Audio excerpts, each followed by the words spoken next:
Hey, what's up? It's Rashad. Antonio, OG friend of the fam. Special, very special edition of yes, such a great day of the MCU Collective, man. And I just want to say off top, Spider-Man Across the Spider-Verse is one of the greatest things I've ever seen in the theater. I don't care. You can be mad, ask your mama, y'all. You know what I'm Mm-hmm. saying? It don't even matter to me. One of the best things ever put on film, and it's Mm-hmm. animated, which makes it even more amazing. All right. um, I just want to say, so once again, for people that are new to the podcast, or people who may have forgot, I work in television. Work in television media news, in a news station, and here in the DMV, and we have an entertainment reporter, and he's my guy, and he's also a 757 born and raised gentleman as well, like myself. And whenever a movie comes out, mind you, he sees a lot of movies like months before they come out. So he saw this like about 2 months ago. Dang. Yeah. And I said, Kevin, across the Spiderverse. And he stopped what he was doing. He turned around and looked at me. His eyes got like biggest silver dollar pieces and said, my man, the most amazing thing I have ever seen, like with my eyes, animation wise, story wise, you're going to love it. And I said, let's go, Kevin. And I am a big fan of Kevin, and I listen to Kevin a lot when he tells me this stuff. And I went to the very first showing on Thursday afternoon at 2 p.m. And Rashad, you went too. And after the movie was over, I sat there. Rashad movie started before mine, so he let me know. Just to let you guys know too, if you haven't seen it, you're trying to listen to us before you watch it. There is no end credit scene, so Rashad informed me about that. But I still sat there in just complete and utter awe, shock and awe at what I saw, and everything you said, Rashad, and everything that Kevin told me was the absolute truth. I'm going to go ahead and say this right now. Don't care what you say. Rashad might not even agree with it. Pretty sure he might. The the very first Into the Spider-Verse and this one, Across the Spider-Verse, are the two best Spider-Man movies ever made. Live action, animated, origami, you name it.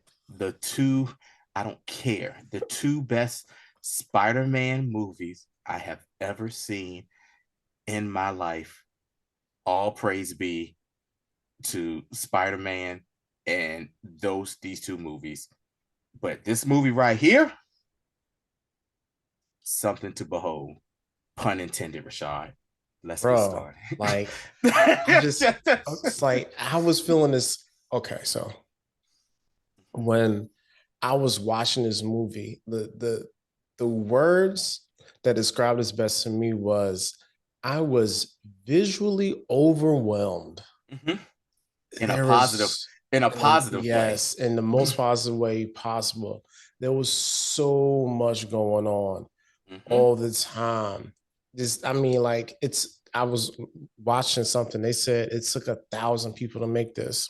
Oh The God. the version that your homeboy saw, Mm-hmm. they just finished the movie last week. So he just saw a cut of the movie. He didn't even see the whole movie yet. Right. Because Mm-hmm. they was still fixing, rendering, adding Mm-hmm. stuff. Like they've really because this was to come out last like December. Yes. You know what I'm saying? It was like, Mm-hmm. nah, we gotta push it back. And this,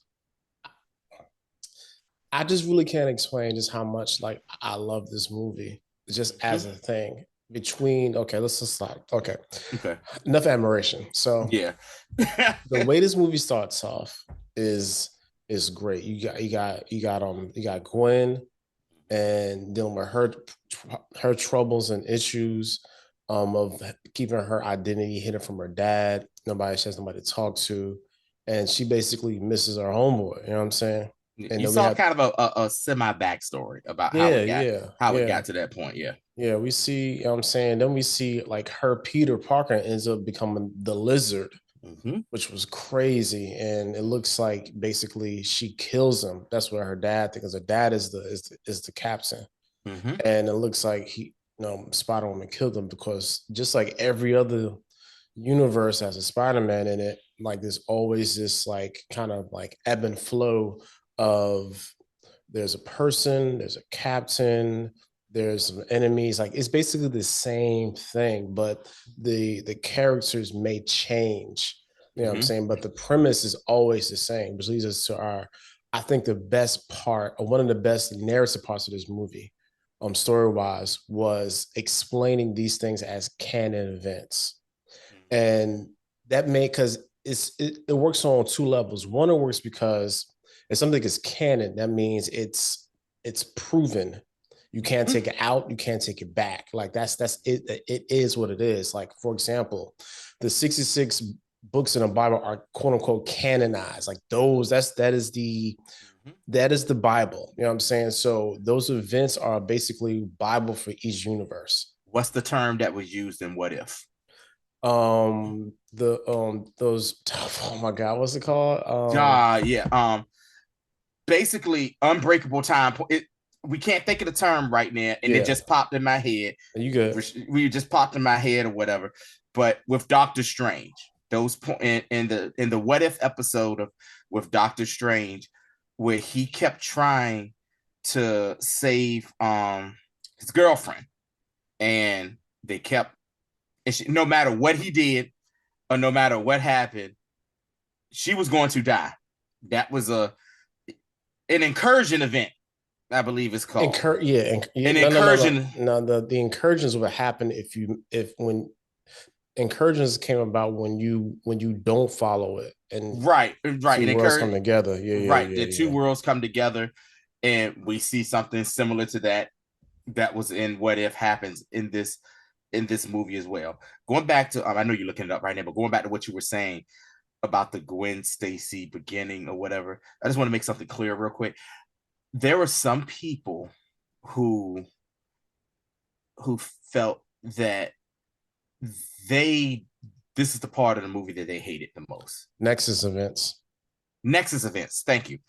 But when when they were doing when they started off with Gwen Stacy, there were people who I've talked to or whatever that were like, I gave them my opinion in the movie, and they were like, yeah, I don't, it's good. I didn't care about the Gwen Stacy story, blah, blah, blah, this and that. I was like, Gwen Stacy's story is Miles Morales' story, is Peter Parker's story. It's setting you up for, so it basically was a setup for the premise of the movie. Like, not even that, but they're two parallel stories. Right. These things have to happen. And a lot of people are like, I didn't like the Gwen Stacy thing. I just wanted Miles. It's great. Yes, this story is about Miles. This story is much more about every Spider person there is, or ever was, or ever will be. So, if you're holding it against that, and listen, I am as blackety black as you can be. Rashad is as blackety black as he can be as well. And folk are like, she about Gwen Stacy or what? Get over it. Also, Dr. Umar, stop it, bro. That for people that don't, I'm so glad he hasn't popped up on the TL yet. But did you hear what he said about this movie? Nah. What did he say? So he was like, I don't know if I can support this movie because my good brother Spider-Man, Miles Morales, he suffers from the snow bunny syndrome, it seems like. Yes. He brought that up. He said he says his love interest is I was like, this is what I'm like, bro. He said this like a week or two before the movie, came out, and Shamik, who voices Miles Morales, like on the Breakfast Club, and they brought it up, and he was like, oh, really? He just completely like almost ignored the question, like, all right, whatever. But yes, Dr. Umar said Miles Morales suffers from snow bunny. I was like, he would be real crazy if you actually saw the movie and saw all Oh, the clear representation of trans rights in with Gwen. In her room, it says protect trans people. But hey, Not even that, but like her whole thing is pink and blue. Yes. The entire movie.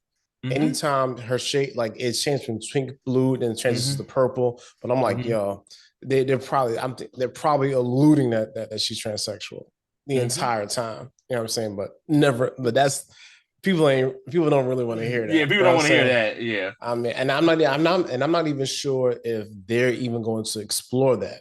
Right. Whether they just want to leave that there as a, hey, like, you know, it is what it is, or whatever. But yeah, it's clearly there. Like even her dad has the has the trans pennant on his jacket. So like the like it's right there in front of your face. Whether you, like I'm saying, want to be down with it or not. Like the fact of the matter remains, these things are in media. They are in real life. So media has to reflect real life. Anyway, her storyline and Miles' storyline are two parallel paths.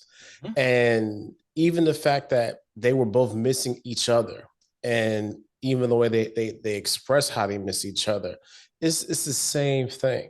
You know what I'm saying? But what I do like about this movie is the MacGuffin. And to be honest, the MacGuffin is Spot, which is also the villain.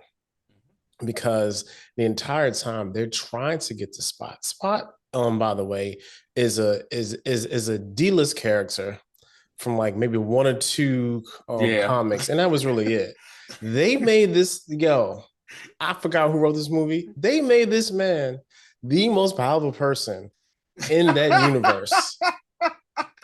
Like a joke character into the most powerful villain ever.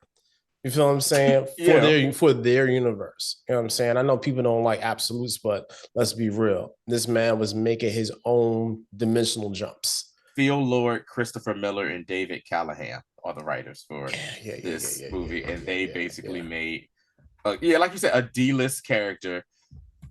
Think about any show that you can think of, and you have like the most minor character or just forgettable person ever, and then they get put into another universe movie, and they're the most powerful thing walking. It's just what it is. Or whatever. And you know what's really funny? Do you understand like what character arc he's most closely related to? Who's that? Syndrome in Incredibles. Because he just wanted to be taken seriously. Yes. And that's all Syndrome really wanted to be, was taken seriously. Even when he was whooping Mr. Incredible behind, Mr. Incredible was still like, bro, like, I can't still believe that you that little kid that was so annoying. You know what I'm saying? I can't believe you, buddy. Yes. You little buddy. Exactly. So like that's all Spot wanted. Your man, he literally called your man the villain of the week. Like there's that is so cold, yo, for real.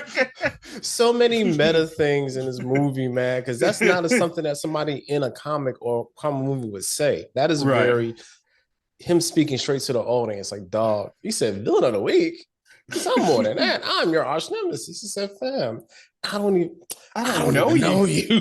and then remember, he was like, well, do you want to know how I got created? No, not really. And you know, yo, Miles was straight like, man, I need to get to this meeting with my parents at school. Yo, you in the way. Yeah. That was just like another one of those things, like very, very well thought out. Because I was like, Spot's gonna be the villain in the movie. I was like, nah, they're probably gonna have Spot as like the minor villain, and somebody else would be like the big bad. Because they really flipped it. Because we was thinking that Miguel was gonna be the villain, and Miguel really wasn't a villain. If you think Miguel was a villain, then I need you to really reevaluate how you surmise these things in your mind. Miguel was not a villain. He's not really even an anti-hero. He's just a sad person, but he's not a villain. Yes. You know what I'm saying? He's probably the most probably the most brooding Spider-Man that we've seen. But I don't know. Scarlet Spider was kind of brooding as well. That was voiced by Andy Samberg in the film later on that we saw, whatever. Oh, yeah, Ben Riley. Ben Riley. I don't know. Am I He was me? speaking. He was speaking like dialogue, like he was Shakespearean or something. You know what I'm saying? Just like he got issues. Just so don't worry about it. Yeah. That joke was so, like that whole thing right there, man. Like having Spot be made into something way more like actually like tap into a crappy character's full potential like that. Like was genius, and even how they show his backstory. Like, dude was on his name. The thing was the dude that Miles threw the bagel at on the way out of daggone. What's the name of the bagel? Into the Spiderverse. He says, "Man, you threw a." He said, "You threw a." He says, "Yeah, you came in, you broke in, you threw a bagel at me in the face," and it's just funny because he just got the when he does it, it's just a bagel. Yeah, man. Yeah, Alchemax. Yeah, Alchemax, he was the Alchemax with Peter. So like, so those like small things for me, well, I just really appreciate it. Yeah.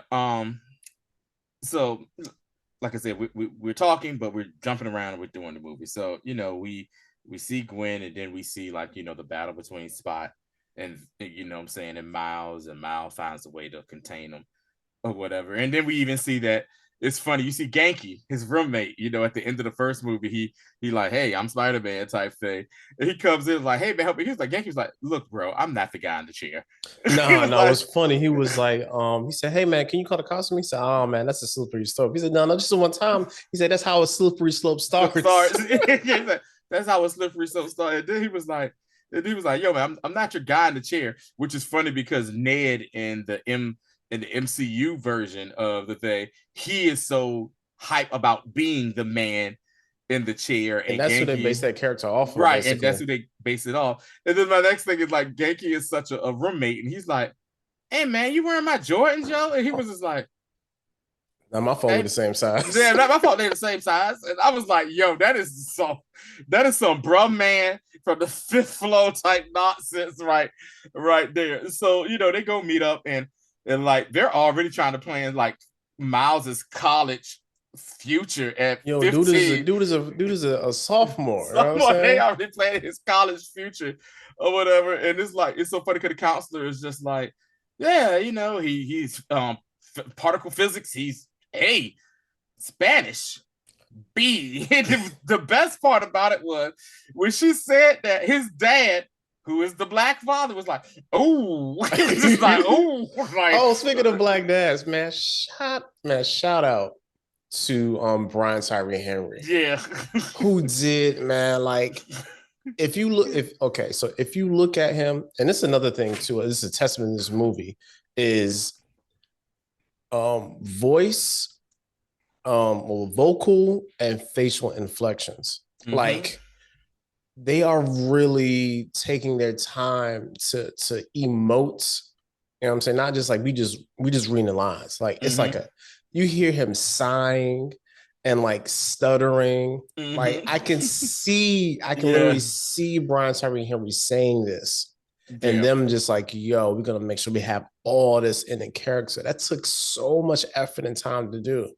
You feel what I'm saying? Oh yeah. Like it's they do such a good job. And it's little things that you don't that you have to notice to see it. Just like when that happened, he went, "Ooh," like that. And his mom, Rio, looked at him and she said something, and the Puerto Rican flag like kind of snapped her finger. Snapped her finger, and it turned to the Puerto Rican flag, or whatever. So I mean, it's just it's the thing about these movies, they're very subtle in how they do things, and you have to really pay attention to stuff. So something I'm gonna say I noticed that I kind of noticed when I first watched it, but I saw another channel review it, and I was like, okay, I thought I was crazy. That is what I, that is what I saw. So, Miles, of course, he does not know how to handle, being Spider-Man and being Miles Morales at the same time. And that's kind of is like a juxtaposition between Spider-Man and in the DC universe, which would be Batman. Batman is like, "Hey, I am Batman." Bruce Wayne is like the character I play. I am Batman above everything.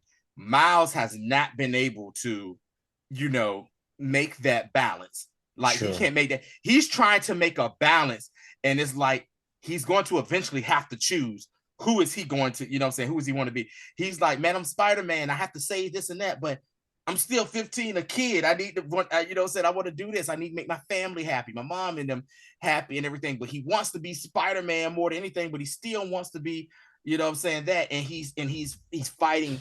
He's fighting with that. And it's funny because he's like, yeah, I got to go, mom, to dad, whatever. And then the dad is like, oh, yeah, honey, you heard the thing. And she's like, yo, come on. And then, of course, the counselor, she's just typing and she looks at her side eye. You know he's lying to you, right? And then she thinks she's talking about the husband. And she was like, no, your son. You know he's keeping something from you, right? Definitely. And you know, as soon as I saw the counselor, I said, I don't know who that is. That's Rachel Dratch. Yep, playing the counselor. They even made the counselor look like her. Yeah. You know, so like again, man, it's all these little small things. Like even it's funny, like there's a billboard in the back of the screen that says soda is just a generic brand. Yeah. I'm like, yeah. Why? Yeah. And then they do have like a Coca-Cola, but it's called like Cola Soda. It's something like that. It's called so it's Cola Soda, and you know I'm jumping ahead right now. Oh, you good? Go ahead. And jumping ahead to like near the climax of the movie, and you know when Miles goes back home or whatever, there's a difference. Like I said, in Miles' universe, which is his normal universe, is Cola Soda. When that universe when he came back, you notice it'll say Soda Cola. It's back. It's reversed. It's reversed or whatever. So, but let's get into the Across the Spiderverse. So, I made a post today. I was like last night, really my favorite, but I give any spoilers away because I didn't want to just spoil Earth 42. Yeah, you know what I'm saying right now. I'm gonna spoil it tonight though. Tomorrow. Yes, we are. Anyway, so my favorite place was Mumbai and Pravatra, I forgot how to pronounce his Peter Parker that universe. He was hilarious. Yeah. You know what I'm saying? Like, and for people that don't know, Mumbai and Manhattan put together makes that's the portmanteau. Yeah. Another English word, guys. Anyway, I do this for real. So that world, was so crazy because like the thing that really like keyed me in was when he was falling. Your man fell a long time. It took him a long time to get to the bottom level of that world. Because basically how they designed it, they said we wanted it to be like a vertical world and not like just a flat plane. So it just was crazy, man. That dude was mad cocky. He's like, yeah, man. My hair is like this. So I wake up in the morning. I don't work out too much because I don't want to be too buff. You know, the spider bite got me. You know what I'm saying? Like he just was so extra, man. He was really cool. Like I like that character. Even how Miles always wanting to do the right thing really messes up in the end because that was supposed to be a canon event for that Spider-Man because the constable was supposed to die and Miles just saves and also the way that they work together to save everybody was so dope, yo. Like there's a hero shot of any Spider-Man, Miles, Gwen, and I think it's comes in. Spider-Woman comes in as well. Yeah.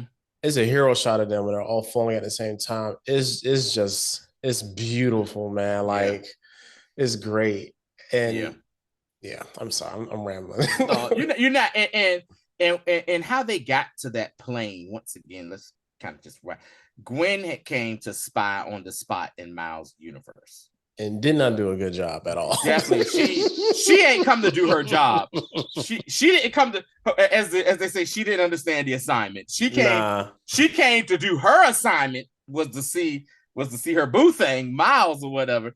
And the thing I did like about that part too was like his mom Rio was looking like, I don't know. She looks like she's old enough to vote and stuff like, she was being a typical mom and stuff. She said, "Hi, don't take my son away from me. Don't take my son away. Don't take your son away from me." I was like, wow.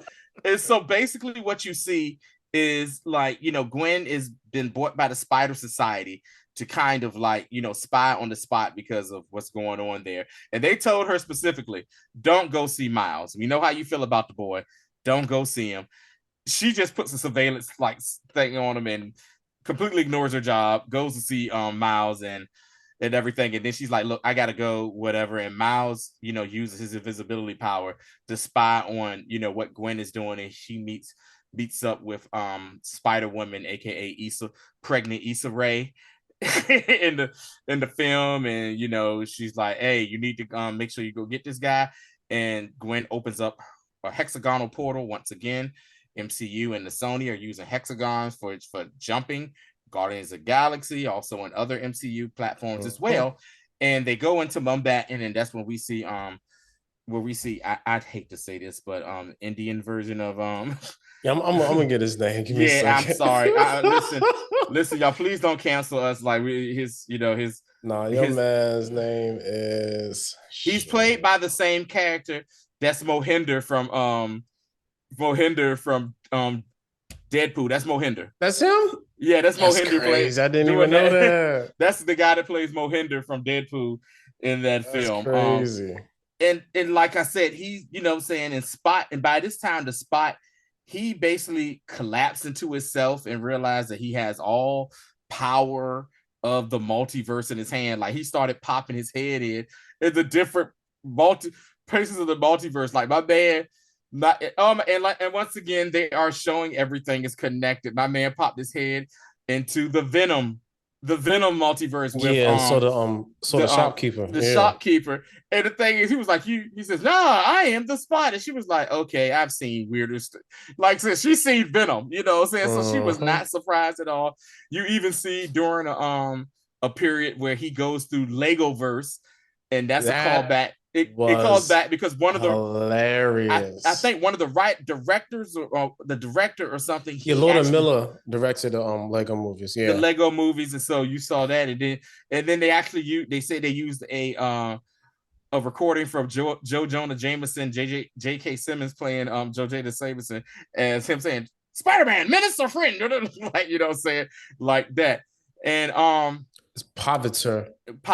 Yes, Pavitzer. Yeah. He realizes that he has all this power, and so they're there to stop the Spot because they know he's going to be in Mumbattan, and that's when everything, all hell basically breaks loose. Stuff happens, and then we see who I believe me and Rashad think is our favorite variant by far.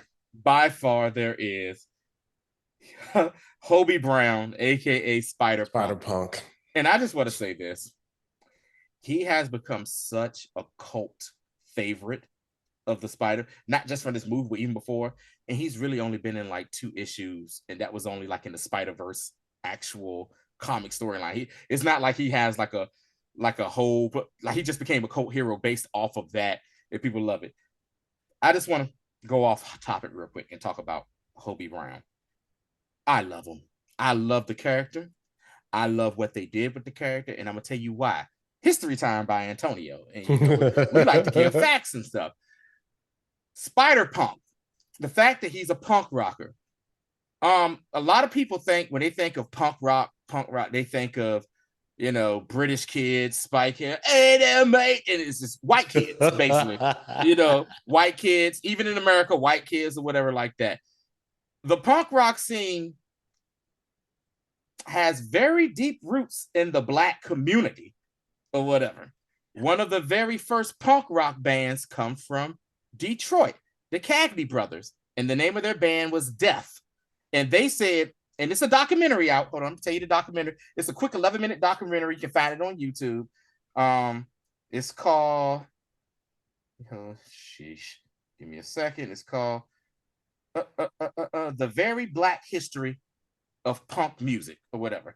And they basically was like, yeah, you know, us growing up, you call somebody a punk, you was gonna fight. He said, we ain't look at it as playing like, people like, well, y'all playing white music. He said, no, it's not that. We just play heavy, hard-hitting Detroit rock and roll music, and it evolved. They didn't never become big, but they're kind of like the forefathers of punk.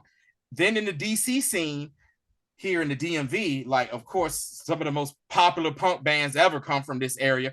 Pure Hell, Bad Brains, Then up in the New York scene as well. God, can't think of the name of the band. In Living Color, they do, for my wrestling fans, they do the song CM Punk theme song, Cult of Personality. Another Fishbone. Rashad knows about that. And the fact that Hobie Brown was a black British punk rock kid which I just love. And if you listen to his intro when he does it, it's certain things he says. He was like, yeah, he's like, Harry Osborn he's like, Harry Osborn's the president. He says, yeah, we got to get rid of him. He's like anti everything. And he says, I hate the AM. And then he says real loud, I hate the PM, which is a call back to during the 80s, the 70s, 80s of the PM in British, the prime minister. And the punk rock scene in British, they were the ones that were anti-Margaret Thatcher, who was the prime minister at that time of, Thatcherism and all that stuff. So I really, like I said, I loved everything of it. I also like the fact that he says, you think you're going to see my secret identity? And he just kept the mask on. He says, you don't see my face or whatever. And so I loved everything about him. I loved how his design, it was complete punk rock, how his design was. It reminded me of kind of like the rock scene in like New York and stuff, where when on the walls, they got like the different posters, just laid up. Oh yeah, yeah. It's definitely like overlay billboards. You know what I'm saying? Yeah. Post. Yeah. Yeah. Post, yeah. And he's such a radical. And it's just so funny because Puppeteer was like, oh man, my boy Hobie is here. It's like, hey, what's up? And Miles was like, who the hell is this? Kind of like, who the hell is this? And when he says like, yo, who is he? And he was like, oh, you don't know, bro, about him and Gwen? And I was like, uh-oh. I went, uh-oh. And Miles was like, do y'all understand what he's saying? And he's speaking like that Cockney English, for the thick Cockney accent. Yeah. And shout out to Daniel Coulier, who is actually, British. British for real. And I love how it was like, yo, just use your British voice. And then he was like, you know what I'm going to do? I'm going to use my British voice. And then I'm going to use a Cockney accent while I'm doing it. Because I'm pretty sure he ain't Cockney. You know what I'm saying? So it's like, yo, like the best side character in the whole movie, yo. Like, he's so good. And I caught this on the second time. Like how he was like just taking random stuff and stealing stuff. He took all that random stuff and stealing stuff and made a daggone bracelet for Gwen at the end of the movie. And I'm pretty sure too, him and Gwen. Yeah, man. Sweaters and toothbrushes at the house. Yeah.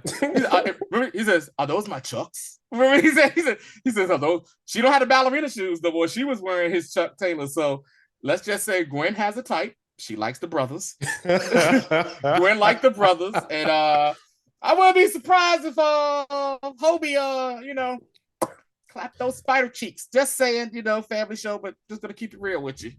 Yeah, I'm just hoping they are very aware of like the age. Yeah, because I think Hobie is a teen as well, because that'd be very weird. Yeah. Anyway, I think he's like 19 or something, like 18, 19 or something like that. Let's get out of these waters. Yeah.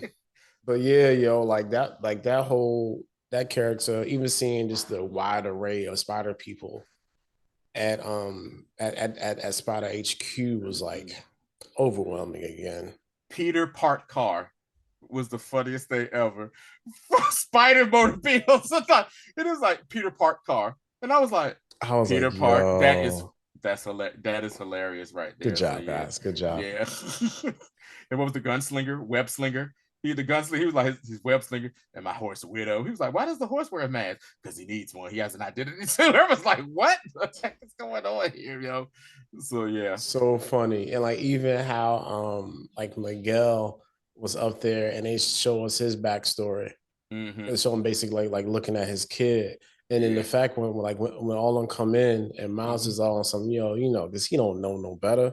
Yeah. Like, hey, ¿qué pasa? ¿Qué pasa? Starts speaking Spanish to him and stuff. And then he's like, empanada. He was like, yo, get this shit. And he's like hovering down really, really, really slow. Right.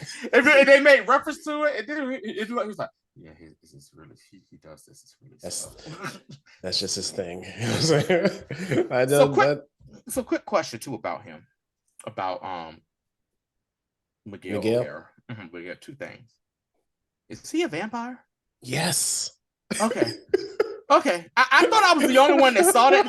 Like I haven't heard no one else talk She about said this. it. She said he's a spider, got bit by a spider slash vampire slash something. He's like, yeah, he's a mess, yo. Because you saw when he came into Gwen's world to stop paper mache version of the vulture, he was about to bite him. He put his fangs had withdrawn now. Okay, so he's a vampire. And the other thing I'm trying to understand too, if I can remember, because I'm actually going to see a second viewing of this in a few days. Did he say that the Miguel O'Hara version of him in another universe died and he stepped in to take that person's place? Did that Miguel O'Hara already have the kid and stuff? Or yes, the Miguel O'Hara in the universe that he went to already had a kid. The kid was like 7, 8, 9 years old. Right. So the only thing he did was he stepped in and like, I don't know, dispose of the dead body, Doctor Strange style. Okay. Played like he was that person's the Miguel O'Hara of that universe. Yo, that is some diabolical. Yo, wow, that is wild. I'm just saying, man. And you saw the. I'm basically made an incursion. Yeah, you know what I'm saying. So and that universe ended up getting wiped out, right, or something. Period. Gone. People were just dissipating in the thin air. Yeah. You know what happened in that universe? Control, Alt, Delete. That's exactly what happened. Yeah, for real. Happened in that universe. And then that's when Miles realizes, like, Miles is like, hey, man, why can't I be a part of this society and stuff? And Miguel drops the bomb on him. It was like, yo, you are the first anomaly. And he was like, you're the first anomaly. I said, yo, Miguel O'Hara went so hard on Miles.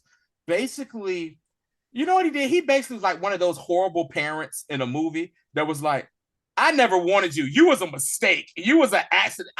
I felt all of that. Like, yo, and then when he was doing the flashback, this is what I was saying earlier. What I noticed, Spider 42 that they took that Spot and Lady Octavia took from that universe and brought over into theirs that bit Miles. That one was about to bite braided cornrow Miles that we saw in the end that became where that Spider-Man, they didn't have a Spider-Man in that universe. Yeah, he is, and of course he ends up becoming a problem. It's crazy because Miles in Earth 42 was, like you said, was gonna be, you know what I'm saying, another version of Miles Morales. And I haven't even thought about that because usually there's only we only know one of them. There's a bunch of Peter Parkers. There's a bunch of different Spider-Man, but I never even thought about or even considered we're gonna have multiple Miles Morales Spider-Man. Yeah. If you guys go back and watch it, you'll see it's the scene where they're discussing it, and you see the back of Prowler version of Spider-Man. You see his cornrows going back, and he's writing. You don't see his face, and you see the spider creeping up on him before it disappears. You know what I'm saying? Also, if you're paying attention to when Spot and Miles are fighting and they're in the collider in Mumbattan, like Miles actually gets to see basically like the future. You know what I'm saying? And that's really wild too. And even in the beginning of the movie, there's a lot of the beginning of the movie of Gwen explaining what's going on essentially explains the entire movie. Yeah. But she has a lot of flash forwards and stuff like that. It explains direct scenes from the movie are in that beginning montage, and you're just so enveloped in the movie that you forget. When I went back and watched it again, I was like, oh, it was right there the whole time, yo. It's that second watch is of course support the people, but the second watch, it's settled me down because I had a anticipation what was going to happen, and all the anxiety for me of whether it's going to be like a worthy sequel was gone. You know what I'm saying? Because everything Yeah. it was damn near perfect. Remember what I said? I was like, yo, they did it. Yes, that's what I Yeah, yeah. I said we were like, they did it. Like, because it's they like really did it. Into the Spider-Verse set a bar so high. Yeah, so high. And it was just like, woo, it set it so high. And like, I just went into this as a fan saying, I just want to see the next part of the story. You know what I'm saying? Yeah. I won't go on into it thinking, hey, it has to be as good as the first one. I just want to see a good story. And God damn it, they God damn it, yo, they you know what I'm saying? They did it. And you know, I what I'm about to say might be sacrilegious, and some people might be like, somebody told me, like, no, like one of my coworkers, God bless her, she like the first movie is her favorite movie of all time, period. And I told her, I said, I think this one cleared the first one. And she was like, nah, I don't know. I said, she says, I got to go back and watch it again. But I'm like, I said, yo, I just saw it one time. And I said, I love the first one. I said, and we in our society have to realize saying something is better doesn't necessarily mean that we're saying the thing that is better than is trash or bad. Yeah, we're not saying that. it's not so like A or B. There's some nuance in this. Like even when I went back and watched it the second time, I was like, I'm like, yo, this is clearly a better movie. Yes. And not even because like, and I'm not like, I love Into the Spider-Verse. You know what I'm saying? Like Miles, like his origin story is probably top 5 origin story movies. Yes. Because it's just it was beautifully done. But this right here is the hero's journey. It was so layered. You know what I'm saying? Like it's on visually, storytelling, callbacks, just overall. I don't even understand how you organize something like this. Man, you know what I'm saying? It's just so much going on, y'all. When like one of the first callbacks they did to like, because you see this and you see they're in the Spider Citadel or whatever in Nueva New York or what in Nueva York, and you see all these different versions of Spider-Man, and the first thing you're thinking is, yo, where his people at? Where's Spider-Ham? Where's Spider-Ham, Spider-Pig? Where's damn Spider-Man Noir? You know what I'm saying? Where's Penny Parker? And you see her when they're having the intervention, because they all understand, hey, Miles, how he is. And all the Spider people in the Citadel are like talking to him, and they're like, hey, man. And then even Penny comes out of nowhere. And he was like, you knew about this too, Penny? And she's like, I'm sorry, Miles. This is just how it is. I was like, oh, no.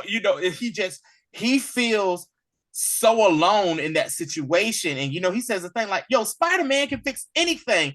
Or what, or whatever. They're letting them know, like, hey, man, this is just how it happens.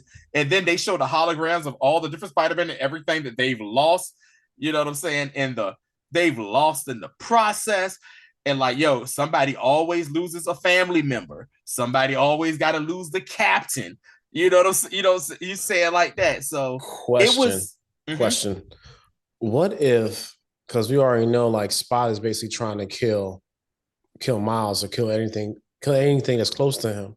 What if in the third one, like off the top, Miles doesn't make it back and Spot kills his family? Because then would that like correct everything? I mean, he ain't got no family no more. I mean, would 1610 be cool now? Because I mean, I'm just saying, yeah, right. Because think about it, they already had a Spider-Man in that universe, and that was Peter B. Parker, which was voiced by not Chris Pratt, but the guy that was Wonder Woman's love interest in the Wonder Woman movies. I can't think of his Chris Pine. Yeah, Chris Pine. Yeah, they already had a Spider-Man, and they just happened to get, what I'm saying, a new one with what happened. Another one what happened with it. But that'll be interesting though. But yeah, that intervention was, because it was funny when he realized what it was like. What is an intervention? Yeah, what is this, an intervention? And then let's make it clear to people. Andrew Garfield's Amazing Spider-Man is a part of, is canon, is a part of this universe. Tobey Maguire Spider-Man is a part of this universe because they show Captain Gwen Stacy dying for Andrew Garfield's Spider-Man. They show Uncle Ben dying in Tobey Maguire's Spider-Man. And even Miguel O'Hara in the first scene in Gwen thing, he made reference to Tom Holland, Basic Spider-Man, and Doctor Strange. He said that nerd. He says that Doctor nerd Strange and Doctor Strange in Universe 19999. Right. And there's some debate in that part right there, because the MCU says that MCU is really 616, but then there's other times where the MCU is Earth 19999. But we know what the hell it is or whatever. Someone just splitting hairs. So with that, and it's also I was like, yo, he called him a nerd. You know what I'm saying? Like, he's one of the coolest Spider-Man. Anyway, even when they go through to see all the random people that they that were in the wrong universe that they got to take back, who do we see? We see live action Who Framed Roger Rabbit style. Donald Glover as the Prowler. By the way, if y'all have never seen Who Framed Roger Rabbit, shame on you. One of the best live action animated movies combined of all time. That thing creeped me out as a kid. But anyway, you see Donald Glover there, and Donald Glover's talking to Miles. Miles is like just staring at him. Yeah. So now we know basically he's probably really the Prowler in the MCU at some point. Right. Because remember he sat there and said it in the first Spider-Man. It was like, yeah, man, we got to get these weapons off the street. My nephew lives in that neighborhood. And then you see, I think, like in the post-credit scene. It was a cutscene. A cutscene. He said, "Hey, Miles, yeah, man, I'm running a little late, man. I don't know if I'm gonna make it." And you see him in his Prowler uniform. Also with the rogue villains that are in the different, I ain't gonna say villains, but the rogue characters that are in different, because they had actually the PS4 version of Spider-Man captured too. Just in the background. Is in the background, whatever captured. But it was just funny. What's funny is when the chase happened, they was like, yay, when Miles was there. And then when all the other boo, the other Spider-Man came through, they was booing him or whatever. And going back to what we were saying about the coolest variant of Spider-Man, Hobie. He's the one that taught Spider. I'm about to say that, yo. I was just about to say that. You took the words out of my mouth. I hate you. Yeah. He taught Miles about the electric thing. He says, you use your fingertips there, mate. He says, use your whole hand. Use your palms, mate. Use your palms, mate. And so when my man basically when Miguel O'Hara put the cocoon thing around him. So what they call the go home machine. That wasn't a go home. I think that it wasn't a go home machine. I think that was just the thing to just hold him there. Oh yeah. Just hold him there until his father, which is horrible. We're just gonna hold you here until your father died. Then we'll send you back. Then we'll send you back to your world. And he put him in there, and Miles was trying to get out, and he was using his fingertips the first thing. And Hobie looked at him and went like that, and he nodded, and he did it, and he got out. And Hobie, being the renegade he is, was like, yo, I quit, mate. He just backs out and goes. Yeah. He's like, yo, I quit, man. Like, this place is trash. I quit. Also, shout out getting Peter Parker back. Why is my man wearing a house coat, bro? Your man is like full on dad. He has a house coat. Yo, and that bit where he was like showing the pictures of Mayday. And they were showing the pictures to that Miguel. Miguel was like, yo, you stupid bastard. Right. Yo, and it's Miguel, like they hate him. And you know what though? If I'm not mistaken, is he prime Peter Parker? Because it seems like it's to me, because it seems like Miguel is like this mofo here, but it's like kind of like I respect him, but that's definitely what it feels like, because they are really tolerating him way more than anybody else. Right. And remember, he's like, yo, this is our first chase. Miguel, can you get a picture? He was like, come on. You see Mayday posing with the thing, whatever.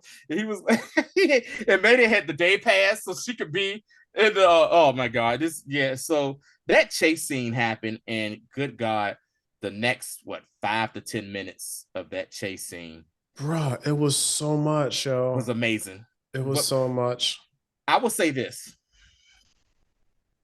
I haven't seen Mario yet. Mario probably is going to be was a front runner to win Best Animated Movie, and it might still win because it's Mario. If Mario don't win, we already know it's going to win. I feel like this movie should also be nodded for Best Movie. Yeah, yes. Rashad, I said the same thing to somebody. I told somebody, I said, I wouldn't be surprised if this wins Best Animated Movie like the first one, and this should be a nomination for Movie of the Year. Best, you know what I'm saying? Best picture. I'm just saying, man, who, other than some goofy like Bauhaus, you know, like indie film nonsense that no one knows, that no one watches, some French movie about, you know what I'm saying, a girl and a mom and nobody's talking. You know what I'm saying? Like the name of that movie is Straw. Yeah, something like that. It's like, oh, it's such a like, whatever. Yeah. Conversations in red and nobody speaks. You know what I'm saying? So, and it's black and white with red accent. Anyway, I don't see what else could even be Oppenheimer.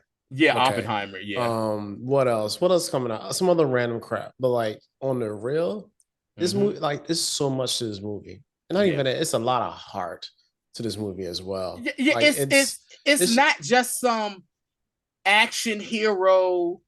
So it actually has it's a plot, and it's a story, and it's a story that's not just action. It tugs at the heartstrings, bro. Not like, even that, but like, you got to pay attention to the movie.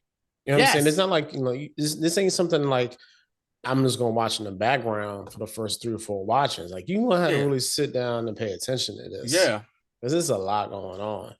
Yeah, definitely a lot going on. But what I was saying was that spider chase, God, was just visually amazing. Visually amazing. I've never, like I said, it was just how it was happening and the dialogue that was going on in between and Miguel. Yeah, even how he basically tricked him. He said, I let a whole, almost all your Spider-Man out of HQ. Yeah. Miguel was like, oh snap. He was like, do you even have a plan? And he was like, working on it. And he actually was working on it. And then he was like, yeah, remember that plan you asked me about? Yeah, I left your headquarters basically. I got all of your spider people here, and I basically left it empty. And he was like, huh?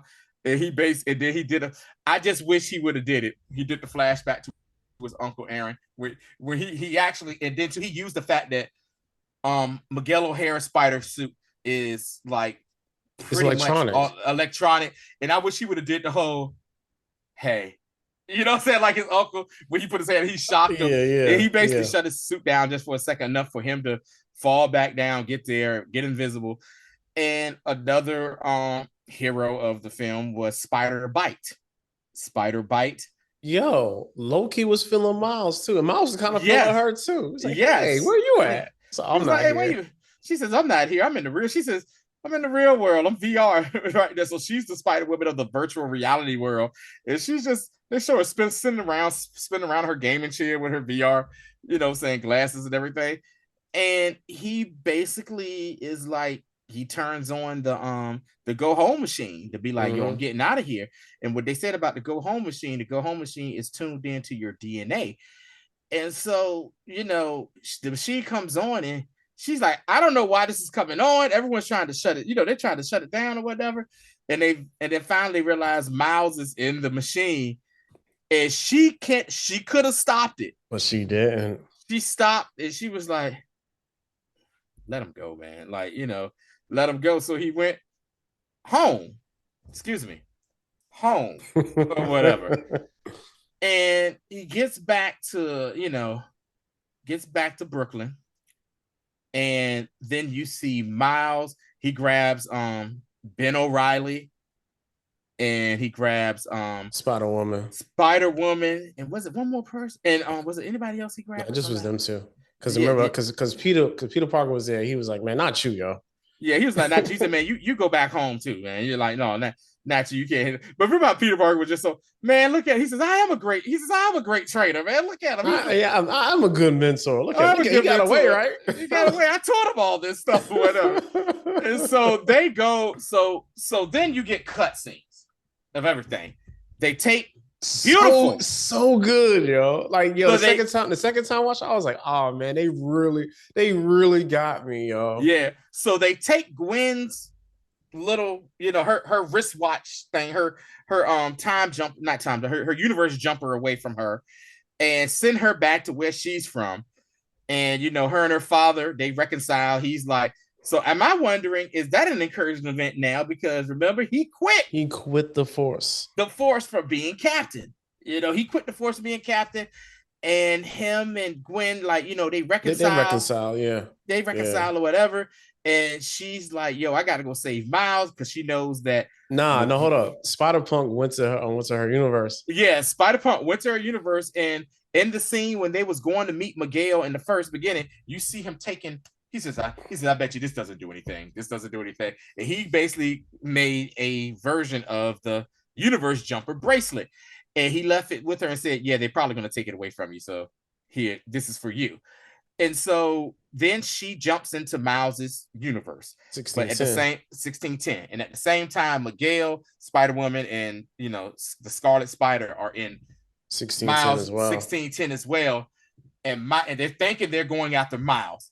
And the cut scenes were beautiful. It made you, Miles is going home. He climbs into this window of his room. But if you look around the room, you start to, you know what I'm saying? Yeah, if stuff ain't the same. And not even that. Like there's a subtle, if you look hard enough, the way that Earth 42 is colored is different. It's like a greenish black. It's like super, like really super moody. You know what I'm saying? Yeah. And you know what it reminds me of? The Matrix. You know what it reminds me of? What's that? The Batman. Because it was raining, and they like how they did it, because them going back and forth like that. They really try to visually fool us to thinking that, and how they cut it, man. It was that was a beautiful job, yo. So you had Miles talking to his mother Rio, and I'm sorry. Do you know who that is? Who Rio? Yes. Yeah, that's Lauren Velez. Lauren from Velez. New York Undercover. That's Torres' girlfriend. Torres' girlfriend. Yeah. Shout out Lauren Velez, man. Yeah, had a huge crush on her back in the day. Me too. her and Michael Michelle. That was yeah. So like he's having a comment, and I love the fact that they use actual people for their races or whatever, because she is like, you know what I'm saying? Yeah, she's Puerto Rican for real. Puerto Rican, Puerto Rican for real or whatever. And so he's talking to her and saying blah blah blah. Yeah, mom, things are different. She's like, it's okay. And he says, I got something to tell you. She's like, I figured you did. What you got to tell me? And then he like just opens up his jacket and be like, I'm Spider-Man. And she's like, who is that? He's like, huh? But mind you, before that, like they keep cutting between that and like Gwen outside of his room. And you're like, oh, snap. And she's like, it seemed like she's listening. And he's like, I'm Spider-Man. And she's like, huh? And he's like, Spider-Man? And like, I thought, and when she said it, I thought they were like saying, like, she's like, okay, stop playing with me. You're not Spider-Man. Like, they still had me hook, line, and sinker. He was like, no, I'm Spider-Man, mom, going through, with dad and stuff like that. And she was like, what? Like, what are you talking about? And like the second viewing, knowing that his dad dies in a universe, you can tell like when he says that, she's like, man, stop playing. I got to like that, because she was like, yo, why was like, you can tell she was getting like more and more frustrated the more he brought up his father. Right. You know what I'm saying? Because he kept saying, y'all okay? Y'all okay? Yeah. He was like, and she's thinking y'all as in her and Uncle Aaron. Let me tell you the thing I got nervous about first. I said, yo, is Uncle Aaron like, is that his dad in that universe? Like, I was like, I thought so too for a second. Okay, all right. I was like, yo, that's wild. Yo, it's wild as hell. And then he saw Uncle Aaron, and that's when he realized, like, when he saw Uncle Aaron, he realized like, oh snap, I'm in the wrong thing. And this Uncle Aaron beard has gray in the goatee, Yeah. and everything. And the Uncle Aaron, he says, "Oh, you took your corn." He said, "Yo, you took your braids out, man."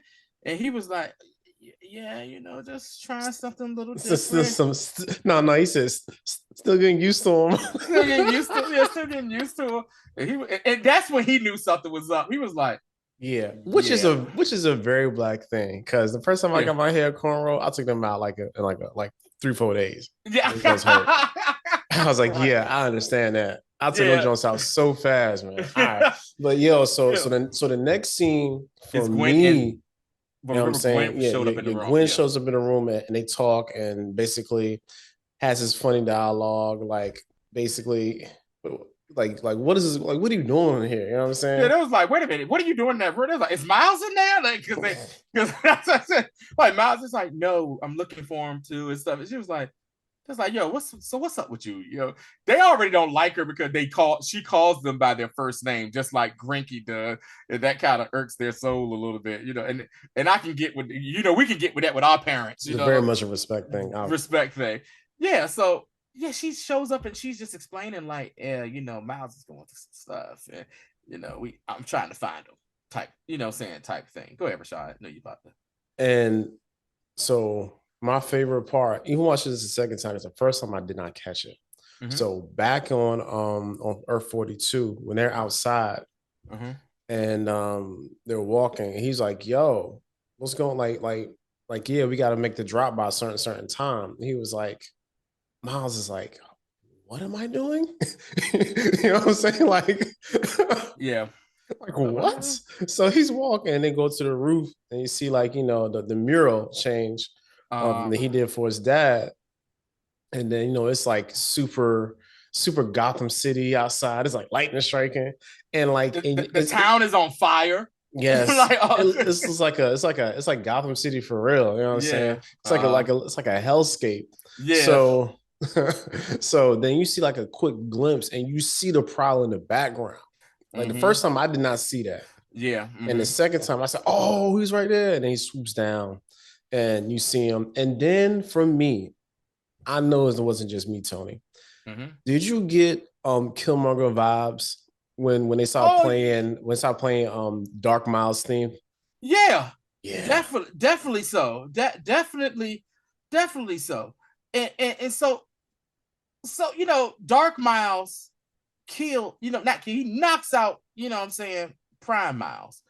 And like Aaron takes him back to his apartment and he has him tied up against the punching bag, just like the way that Miles had Peter Parker tied up in the first movie. And he's like, "Yeah, who are you?" He was like, "Uncle Aaron, what are you doing?" You know what I'm saying? "What are you doing?" and stuff.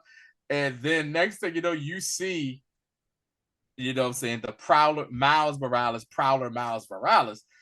and man, he has an attitude. Like he has an attitude from hell. Even the way he walked was completely different. And there was another actor, I can't think of the actor name. It's a different voice for them. Yeah, that voice, that mouth. And he was like, "Come on, man, you gotta let me go, man." He says, "You gotta save our dad." He was like, "Your dad? Like, your dad's alive in your universe? Your dad is alive in your universe. Your dad, not mine." He has the cornrows. It's like, come on, and and then too, what I love too was the juxtaposition when he's there, how the lighting was, where it was like the red and the blue was meeting in the middle. It was purple to give you kind of like that look of the Prowler symbol. Lit on his face, man.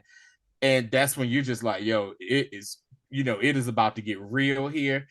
And then this goes back. This is also a call back to the beginning where you just start hitting heavy drums. And that was Gwen playing the drum solo in the beginning of the movie when she was with her band, the Mary Janes. And she's like, "Yo, I got to get my boy, blah, blah, blah, blah, blah. We got to save him." And then she was like, "I quit one band and I made my own band." And we see the new Spider gang to save Miles, which consists of Peter Parker, I said about to say Batman, excuse me, Spider-Man Noir, Spider Pig, Penny Parker from the original crew, along with new members of the crew. Our boy Hobie. Say his name, Rashad Patar. Yeah. Pavatar. Pavatar. And Spider Bite. Yeah. And they're all there to help Miles and get him, you know what I'm saying, to help him out in that situation. Because I don't think Miguel O'Hare, we'll Peter find Parker. out. Peter Parker is Yeah, Peter Parker. But I don't think Miguel O'Hare knows. Definitely doesn't know. And the reason that Miles got sent to Universe 42 is because the Go Home machine, it reads the DNA of the spider that bit them, not the actual DNA of the person. The DNA of the person. So because Universe 42 spider bit 6110 Spider-Man, I said 6110. It's okay. 1610. 1610 Spider-Man. That's what that's that's why he ended up, he ended up there. Man. And then to be continued. First thing I want to say was when the movie was getting to the climax, I was saying, yo, I had looked down at my watch. I said, this thing is pretty damn long. And I was like, I'm pretty sure it's gonna be like another hour for a climax. They cut it off right there. I knew it. Yeah. I said as soon as Dark Miles came in, I said, yo, they're about to part 2 this. Yeah. I already know this is a 2-part thing. And the movie ends. Like I said, I said it earlier and I'm gonna say it again. This movie was amazing. I loved everything about it. I think it did surpass the first Spiderverse movie. No knock against the first one. I love the first one as well. Spiderverse, Into the Spiderverse and Across the Spiderverse, like I said earlier, the 2 best Spider-Man movies ever made, period, bar none. And that's a bold statement saying, because for a long time, Spider-Man 2, Tobey Maguire, was one of the best comic movies of all time. And these 2 movies, in my opinion, these 2 movies cleared it, but also Across the Spider-Verse cleared the first one. I can't wait to see Beyond the Spider-Verse. Thank God we don't have to wait another 4 or 5 years for it or whatever. It will be out next year because they shot the movie and did everything on both movies at the same time. I think right now they're in the middle of, post-production stuff right now. You know what I'm saying? I think they might have just started post-production on the and putting finishing touches on Across the Spider-Verse. I'm very curious of how this trilogy is going to end and where we're going to go from here. This is you know what, yo. Mm-hmm. I got the best analogy for these 2 movies. Mm-hmm. The first one to me, yo, like if we can get, oh my God, Tony, this analogy is gonna be crazy. You're gonna love this, yo. So, Spider-Man, the Spider-Verse series is akin to Outcast. The first one was Southern Playalistic. This one is 18 Aliens. Now, if we can get equipment out for the third one, bruh. That would be Spodioli stuff with Delicious. I'm just saying, man, like. That would be Spodioli. Because, like, Outcast does this. Mm-hmm. You know what I'm saying? For them first 3 albums, it's a steady. The first one was solid. Yeah. I didn't even really like Southern rap at the time because I was so hard East Coast. That's like 94. It was Wu-Tang. Yeah. But, definite appreciation for what it was doing. Because I was like, yo, it's kind of decent. And then ATLs came out. Me and you. Your mommy and cousin too. Wills is still. Bro, so and then when I came out, I was like in like a senior. So that was a senior year for you. That was freshman in college. That was freshman in college for me, man. Bro. 98, 99. Yo, if we can get that trajectory, that's like the only analogy that I can come up with. You know what? I agree with it. And also, too, let me just say this. Shout out to the goddamn soundtrack. Lord have mercy. The sound. Yo, Metro Boomin. Metro Boomin, boy. Yeah, that song. Yes, yo, Annihilator's on fire. There's a song with Coyle Roy's pretty good. There's a song with James. Oh yeah, the song with James Blake. Yeah.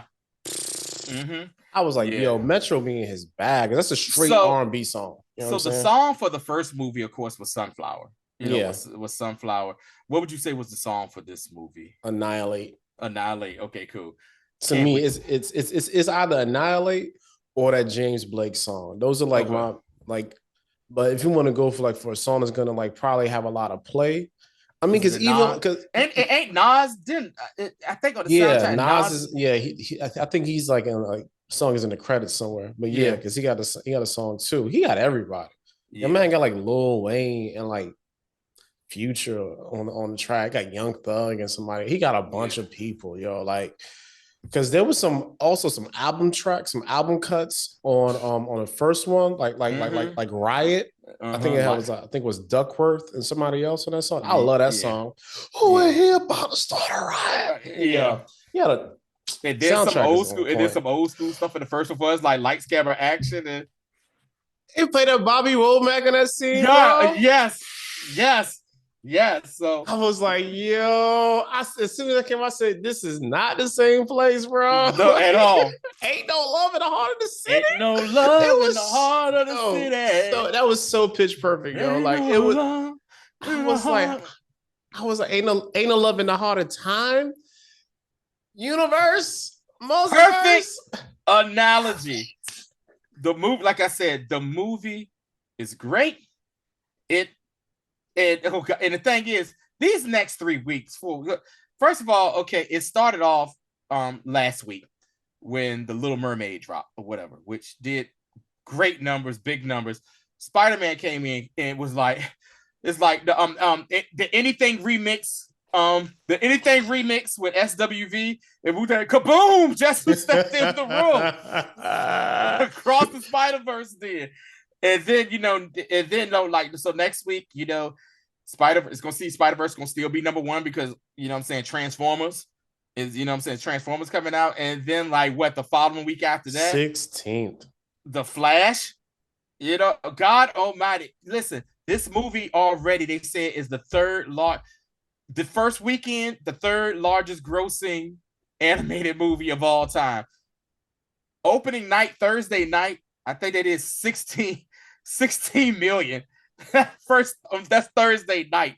They did that. I forgot what the number.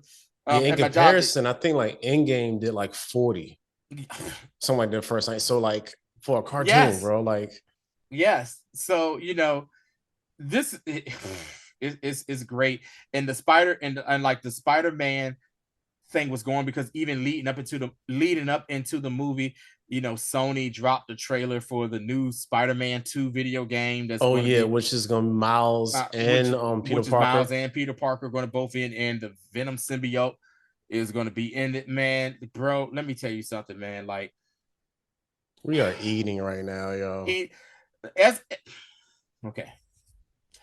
As I said, Rashad, on our last podcast, which was the what we talk about, Guardians, and even before that one, what a time! No, the Star Wars one. What a time to be alive, yo! And you